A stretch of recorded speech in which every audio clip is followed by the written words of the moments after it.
ስለ ሄፓታይተስ ቢ እና ሲ ልዩነታቸውን በአንድ ደቂቃ ይወቁ። ሄፓታይተስ ቢ እና ሲ ተመሳሳይ ይመስላሉ፣ ግን አንዱ ክትባት አለው፣ ሌላው ግን እስካሁን ክትባት የለውም። ሄፓታይተስ ቢ ቫይረስ እና ሄፓታይተስ ሲ ቫይረስ ምንድን ናቸው? ሁለቱም ጉበትን የሚጎዱ ቫይረሶች ናቸው።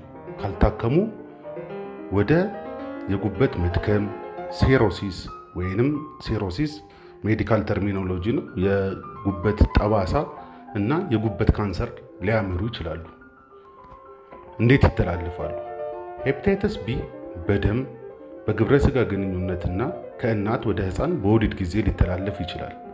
ሄፓታይተስ ሲ ቫይረስ ደግሞ በዋናነት በተበከለ ደምና በጋራ የሚጠቀሙ ስለታም ነገሮችንና በግብረ ስጋ ግንኙነቶች ይተላለፋሉ። ምልክቶቹስ? ብዙ ሰዎች ምንም አይነት ምልክት አያሳዩም። ነገር ግን የድካም ስሜት፣ የምግብ ፍላጎት መቀነስ፣ ማቅለሽለሽ፣ የሽንት ከለር መቀየር፣ አይንና ቆዳ ቢጫ መሆን ሊታዩ ይችላሉ። ክትባትና ህክምናው? ሄፓታይተስ ቢ በክትባት ሊከላከል ይችላል። ሄፓታይተስ ሲ ክትባት የለውም።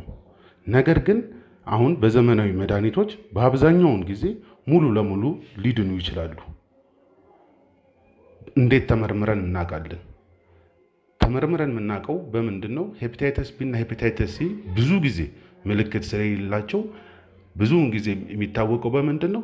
አጋጣሚ ለሌላ ህክምና በሚመረመሩበት ጊዜ፣ ወደ ውጭ ለመሄድ ፕሮሰስ በሚያደርጉበት ጊዜ እነዚህ ወሳኝ ስለሆኑ በደም ምርመራ ወቅት ሊገኙ ይችላሉ። ይህንን ግን ማንም ሰው በአመት ወይ በሁለት ዓመት ቼክ ማድረግ ጥሩ ነው። ይህንን ማለት በላብራቶሪ በማንኛውም በአካባቢያችሁ ያለ ላብራቶሪ ሄዳችሁ የሄፓታይተስ ቢ እና የሄፓታይተስ ሲ ቫይረስ ምርመራ ማድረግ ፈልጌ ነው ተብሎ በደም መመርመር ይቻላል። መከላከያ መንገዶቹ አንደኛው ክትባት መውሰድ ነው።